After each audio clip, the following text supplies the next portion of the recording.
एक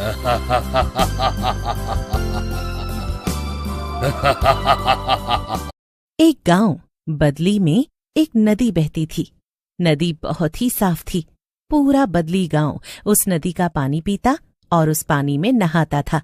एक दिन एक चुड़ैल गांव के ऊपर से गुजर रही होती है। तभी वो देखती है कि नीचे लोग नहा रहे हैं। ये देखकर चुड़ैल बहुत खुश हो जाती है। अरे वाह, कितनी साफ नदी है ये, और कितने लोग नहा रहे हैं।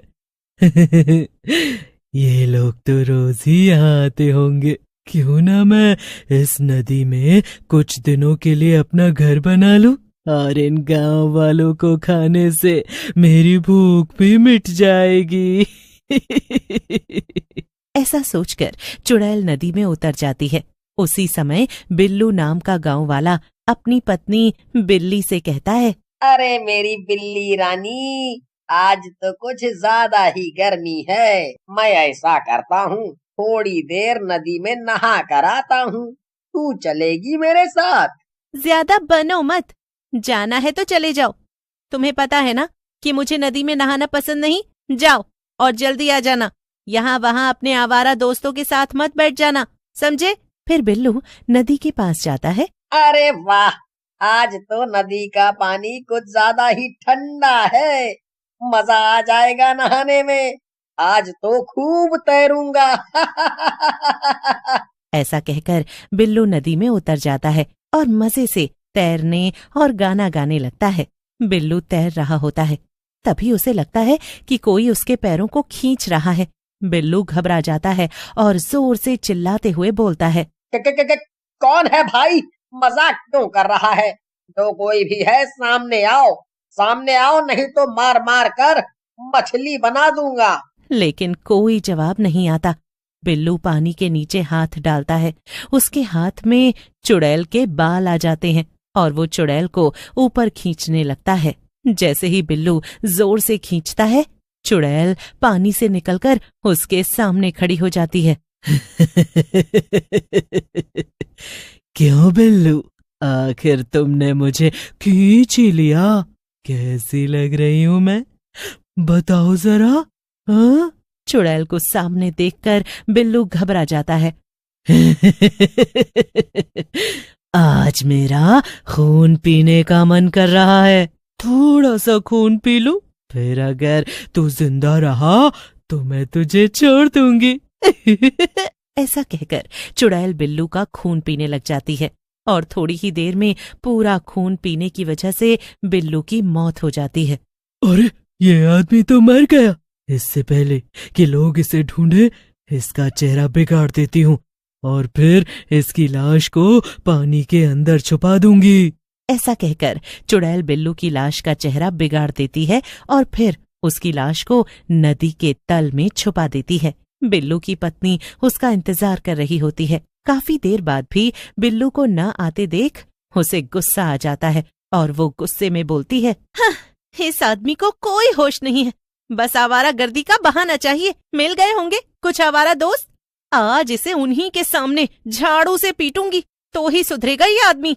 ऐसा कहकर बिल्ली अपने हाथ में झाड़ू उठाती है और नदी की ओर चल देती है। तभी उसे उसका पड़ोसी गोपाल देख लेता है और छेड़ते हुए कहता है, अरे भाभी, ये झाड़ू लेकर कहाँ जा रही हो इस समय? लगता है बिल्लू भैया आज घर नहीं आए हैं अब तक। आज तो उनकी सफाई पक्की है, क्यों? गोपाल की बात सुनकर बिल्ली गोपाल से कहती है, उनका तो पता नहीं देवर जी कि उनकी सफाई होगी या नहीं। आपके बारे में सुना है कई दिनों तक नहाते नहीं हो। बोलो तो आज पहले आप ही को साफ कर दूं। बिल्ली को यूं गुस्से में देख गोपाल वहां से खिसकने में ही अपनी भलाई समझता है और बोलता है, नहीं भाभी, आज तो थोड़ा काम ज्यादा है। अभी चलता हूँ। ऐसा करना, आप मेरे हिस्से की भी सफाई बिल्लू भैया पर ही कर देना। मैं किसी और दिन सफाई करवा लूंगा। ऐसा कहकर गोपाल वहां से चला जाता है। बिल्ली नदी के किनारे जहां पर बिल्लू नहा रहा था वहां पहुंचती है और बिल्लू को ढूंढने लगती है। काफी देर ढूंढने के बाद भी जब उसे बिल्लू नहीं मिलता तो वो अरे ये कहाँ चले गए? नदी का ही तो बोलकर आए थे, लेकिन न जाने कहाँ चले गए। लगता है नहाकर गांव में बैठे होंगे।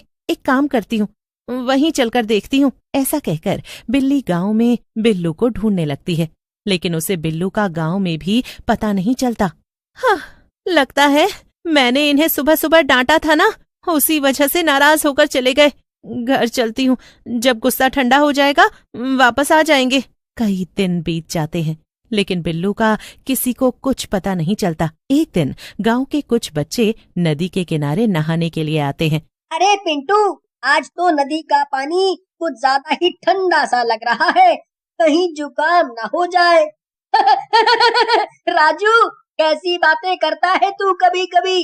अरे नदी का पानी ठंडा नहीं तो क्या गर्म होगा? मुझे तो तू कई बार लड़की लगता है, कहीं ये सच तो नहीं है ना?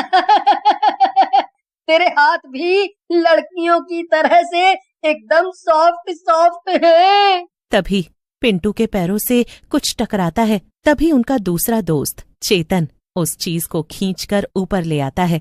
वो बिल्लू की सड़ी गली लाश होती है। लाश देखकर तीनों घबरा जाते हैं और जोर जोर से चिल्लाने लगते हैं। उन तीनों का चिल्लाना सुनकर गांव वाले नदी के पास पहुंच जाते हैं।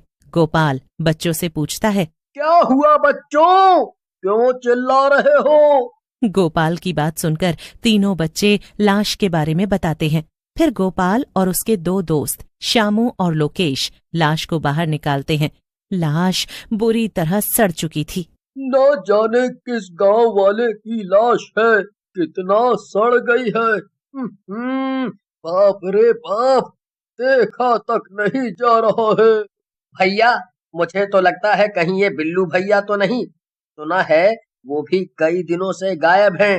अरे लोकेश भाई, तुमको क्या लगता है, किसी ने बिल्लू की जान ली है या बिल्लू ने आत्महत्या की है?